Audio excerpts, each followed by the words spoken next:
Sekalipun nggak pernah? Tidak. Saya, Pak. Betul. Tidak katanya. Assalamualaikum warahmatullahi wabarakatuh. Saya nama Abdul Pasren, mantan ketua RT 02, bahwa saya tidak menghilang dari tempat.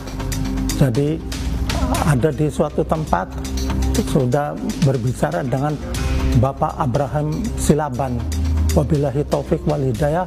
Wassalamualaikum warahmatullahi wabarakatuh. Waalaikumsalam warahmatullahi wabarakatuh, Pak RT. La ilaha illallah jabab bayi. Sampean 8 tahun ini berada di suatu tempat mana? Bertapa berata agar kebal. Kebal hukum maksudnya, Pak RT. Iya. Berada di suatu tempat mana? Laung 8 tahun dicariin keluarga terpidana, dicariin tetangga, yo toh, kok iso ini lho, ngumpet kah ngumpet ngono lho, bilang ngumpet aja, segera tobat Pak RT, sampai ini sudah mendekati, yo toh, mendekati liang lahat toh, sampai niki kok yo, mending berkata jujur, yo toh, daripada di akhir sisa umurmu membuat kebohongan. Ya, kui hukumannya Pak, hukuman bukan mungkin di dunia kamu nggak akan dapatkan, tapi di akhirat kelak kamu akan menjadi, yo toh, bahan bakar dari api neraka. Tapi sampean kok yo rewedi lho, padahal wis umure tuwek kaya ngono. Tobat lah, tobat. Akui saja. Lah wong menghilang, jelas menghilang ngono kok berada di suatu tempat. Kali itu jabang bayi, Pak RT duobol. Pasren di rumahnya nggak ada, dicari-cari nggak ada. Kalau nggak sembunyi, kalau menghilang apa katanya itu? Namanya apa itu? Di rumahnya nggak ada, dicari-cari nggak ada. Kalau di rumahnya nggak ada, itu namanya bukan sembunyi, melarikan diri. Mencari tempat yang aman karena dia bohong. Dia menjebloskan anak 7 sampai masuk penjara, kena penjara seumur hidup. Itu RT nggak bisa dibuat jadi contoh.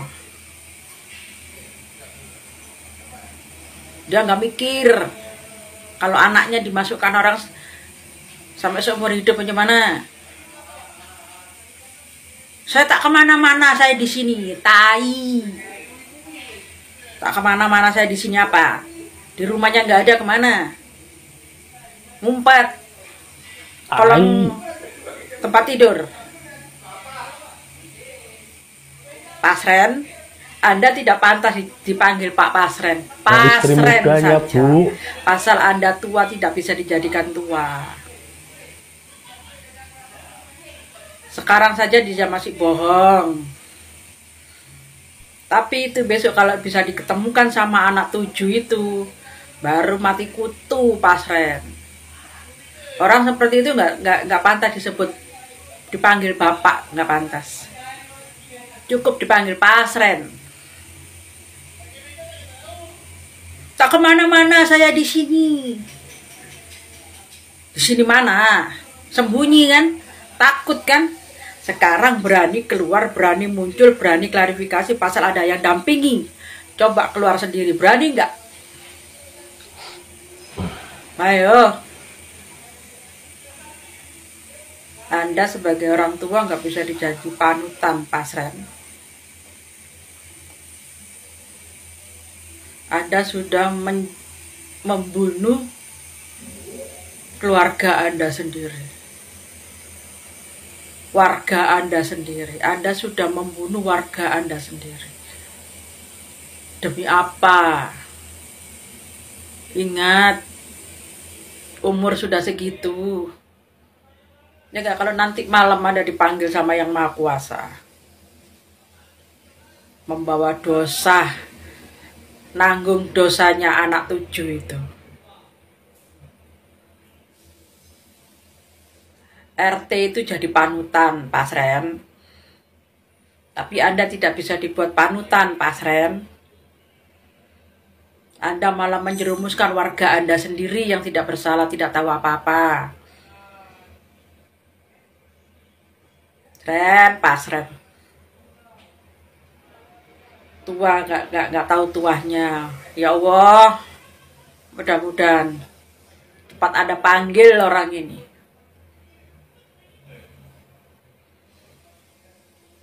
Karena dia sudah busuk, sudah mengkhianati warganya sendiri. Saya tak kemana-mana. Saya cuma di sini, gak kemana-mana, lari, sembunyi, cari perlindungan karena bohong. Dari dulu kemana? Sembunyilah. Sekarang sudah ada yang dampingi, baru berani. Nampak kan mukanya itu, berani sekarang. Pasal ada yang mendampingi, coba kalau ada yang mendampingi, berani dia keluar sendiri. Potong leher ini loh kalau dia berani. Kalau dia berani keluar sendiri tanpa siapa-siapa. Pengecut. Pertanyaannya adalah, ada dua orang mengatakan A, Kemarin pakai mobil satu bagus, kampung Bu. mengatakan B. Kira-kira yang pantas diyakini sebagai kenyataan, apakah sosok dua orang yang mengatakan A? Apakah satu kampung yang mengatakan B? Sesimpel itu saja. Memanipulasi dua orang satu kampung. itu jauh lebih mudah dibandingkan memanipulasi satu kampung. Bukankah seperti itu? Cara berpikir bodoh saja. Karena rasanya tidak mungkin memanipulasi satu kampung untuk satu peristiwa yang tidak main-main. Ingat, ini 340. Oke? Patut dipahami apa yang disampaikan satu kampung tersebut satu sama lain berkesinambungan, linier. Tidak ada yang berbeda, tidak ada yang kontradiktif, sama sekali. Sedangkan yang disampaikan oleh kedua orang tersebut, satu sama lain ada missing link. Bahkan ada beberapa hal kontradiktif. Maka kita sendiri bisa menilai. Dengan cara bodoh saja, kita bisa memahami dengan baik bahwa siapa yang berbohong, siapa yang mengatakan kejujuran. Sesimpel itu saja. Maka aku ingatkan kembali, memanipulasi 1, 2, atau 3 orang jauh lebih mudah dan jauh lebih make sense dibandingkan memanipulasi 1 RT, 1 RW, atau bahkan 1 kampung. Itu hal yang sangat tidak masuk akal. Karena tingkat kesulitannya jauh berbeda. Maka silahkan menilai dengan cara masing-masing. Apakah make sense atau tidak. Halo guys. Kayaknya kita punya mainan baru nih. Oh Halo, iya, Bang Gudul. ada Pak Pasren ya, sama Mas Kalfi ya. Mainan apa? Salam kenal. Kayaknya mulai sekarang kita akan kerja sama ke depannya. Ya. Guys, jadi tugas baru kita sekarang adalah bagaimana caranya untuk mendukung dibebaskannya ke-7 orang yang sudah dihukum. Dari video yang saya stitch ini bisa menjadi bukti. Kita netizen bukan orang bodoh dan nggak sebodoh orang-orang yang udah berseragam itu, yang nangkep mereka seenak jidatnya, yang nuduh mereka seenak jidatnya dengan bukti-bukti yang sama sekali nggak mendukung gitu. Karena dari video ini pun kita bisa melihat rekayasa-rekayasa yang dilakukan oleh orang-orang di balik ini semua itu sangat jelas terlihat sebenarnya. Mas Kalfi hanya untuk sebuah pertanyaan, kalau malam kejadian itu Mas Kalfi ada dengan mereka di warungnya Bu Nining, kenapa Mas Kalfi ragu-ragu untuk kasih tahu bahwa oh iya saya dengan mereka, oh iya saya tidak dengan mereka? Kenapa mesti kayak matur suwun apa nuwun sewu atau apa?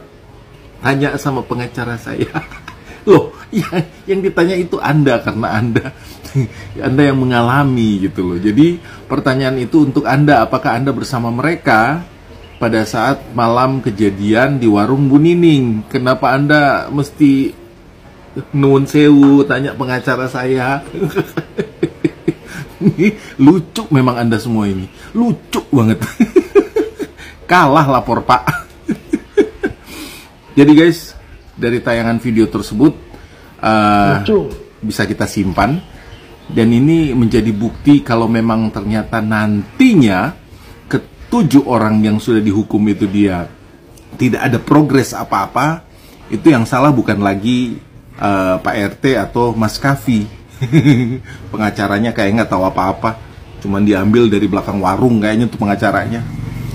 Ya, jadi aparat yang bertugas, yang katanya orang intelijen, yang sudah dibiayai negara untuk jadi orang yang mumpuni di bidang pengayoman, peradilan, dan perlindungan terhadap masyarakat, ini yang harus dipertanyakan. Aparat-aparat yang sudah makan uang rakyat untuk pendidikan mereka supaya jadi pinter, tapi kok nggak pinter-pinter gitu loh. Pengen ketawa mulu gue jadinya kayak gini ya. Jadi video ini kita simpan untuk bukti bahwa ke depan banyak hal-hal rancu yang sudah terjadi, yang sudah dikemukakan oleh orang-orang yang tidak bertanggung jawab ini untuk menyelamatkan diri mereka sendiri. Oke guys, siap kita? Siap.